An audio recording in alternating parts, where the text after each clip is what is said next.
Bonjour et bienvenue dans la capsule Polymédia, le podcast de IPC qui décrypte l'actualité de la plasturgie et des composites.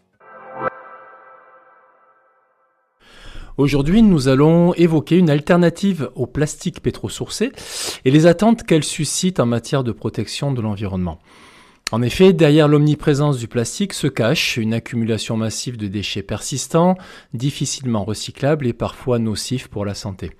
Face à cette réalité, la recherche explore différentes pistes, dont certaines ont pour objectif de concilier usage industriel et dégradation naturelle. L'une d'elles, suivie par des chercheurs de l'université australienne Flinders, décrite dans un article scientifique publié en août 2025 dans la revue Polymers, repose sur l'association de protéines issues du lait, d'amidon modifié et d'une argile naturelle appelée bentonite. Les protéines de lait, principalement la caséine, possèdent une structure capable de créer des réseaux solides lorsqu'elles sont transformées en sel, appelé caséinate.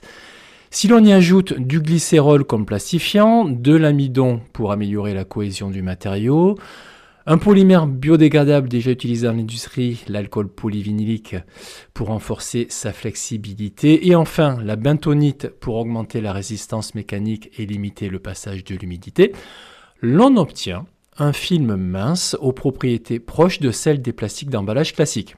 Mais pas seulement. D'abord, des tests microbiologiques indiquent que les niveaux bactériens restent compatibles avec un usage d'emballage non antimicrobien, tout en ouvrant la voie à des applications concrètes dans le domaine alimentaire.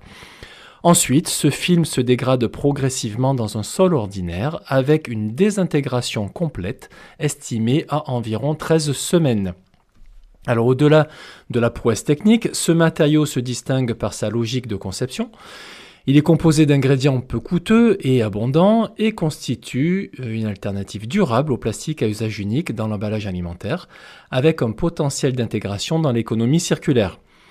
Alors, les chercheurs soulignent toutefois que des évaluations supplémentaires restent nécessaires, notamment pour explorer des fonctions antibactériennes ou tester le comportement du matériau dans des conditions industrielles réelles.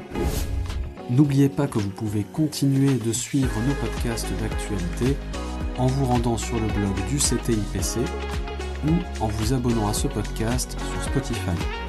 Nous vous disons à la semaine prochaine pour un nouvel épisode.